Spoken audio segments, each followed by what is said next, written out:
ఆంధ్ర తెలంగాణలో తక్కువ ఫీజులతో high quality results ఇస్తున్న ఏకైక సంస్థ తిరుమల్ ఐఏఎస్ ఇన్స్టిట్యూట్. అక్కా చెల్లెలతో పెళ్లికి సిద్ధమయ్యాడు ఓ వరుడు. అంగరంగ వైభవంగా పెళ్లి పనులు జరుగుతున్నాయి.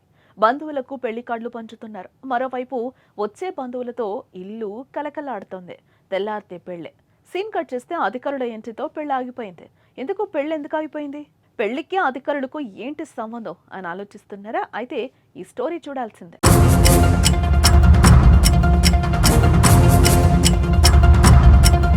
ప్రస్తుత పరిస్థితుల్లో ఒక అబ్బాయికి ఒక అమ్మాయితో పెళ్లి సంబంధం కుదరడమే గగనమైపోతుంది.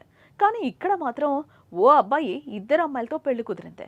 ఇద్దరు అక్కా చెల్లెళ్లే. ఇద్దరు ఒక్కరినే పెళ్లి చేసుకునేందుకు అంగీకరించడంతో పెద్దలు పెళ్లి ఏర్పాట్లను ముమ్మరం చేశారు. దీంతో నారీ నడుమ మురారి ఇద్దరు అమ్మాయిలతో అంటూ పెళ్లి కార్డులు ప్రింట్ చేయడం, పంచడం అన్నీ చకచక జరిగిపోతున్నాయి. ఈ క్రమంలోనే వారు కొట్టించిన పెళ్లి పత్రిక వైరల్ కావడంతో వారి పెళ్లి పీటల మీదే పెళ్లాగిపోయింది.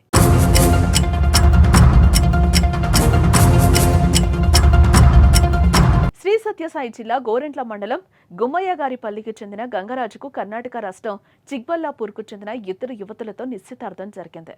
ఈ నెల 10వ తేదీన గోరెంట్లలో పెళ్లి. ఒక వరుడికి ఇద్దరు వధువుల పేర్లతో పెళ్లి కార్డులు కూడా ప్రింట్ అయ్యాయి. ఇద్దరు అమ్మాయిలతో పెళ్లి అనే పెళ్లి పత్రిక తెగ వైరల్ అయింది. సోషల్ మీడియాలో ఈ వెరైటీ పెళ్లి పత్రిక వైరల్ అవ్వడంతో ఐసీడీఎస్ అధికారులు దీనిపై దృష్టి పెట్టారు. దీంతో ఇద్దరు అమ్మాయిల వయసు కనుక్కోవడంతో ఇద్దరూ మైనర్లని తెలిసిందే. దీంతో అమ్మాయి తరపు బంధువులు, అబ్బాయి తరపు బంధువులకు అధికారులు కౌన్సిలింగ్ ఇచ్చారు. మైనర్లకు వివాహం చేయడం చట్టవిరుద్ధమని ఇరు కుటుంబాలకు నచ్చచెప్పారు. ఇప్పటికే కుటుంబ సభ్యులు పెళ్లి కార్డులు ముద్రించారు. బంధువులను పెళ్లికి ఆహ్వానించారు. గోరెంట్లలో రంగమహల్ కళ్యాణ వేదికలో పెళ్లి ఏర్పాట్లను కూడా పూర్తి చేశారు. అయితే ఇద్దరమ్మాయిలతో పెళ్లి అంటూ వైరల్ అయిన పెళ్లి పత్రికతో అధికారులు ఎంటర్ అవ్వడంతో పెళ్లి నిలిచిపోయింది. ఏదేమైనా ఇద్దరమ్మాయిలతో ఒక వరుడికి పెళ్లి అనే ఆహ్వాన పత్రిక వైరల్ అవ్వడంతో ఈ ఘటన జిల్లాలో చర్చనీయాంశంగా మారింది.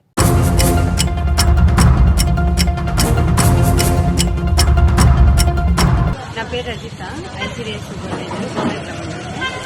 ఈరోజు వాట్సాప్లో ఒకటి వైరల్ అవుతుందని నా దృష్టికి వచ్చింది. మా పై అధికారులు కూడా నాకు ఇంటిమేషన్ ఇచ్చారు దాన్ని ఫాలోఅప్ చేయమని.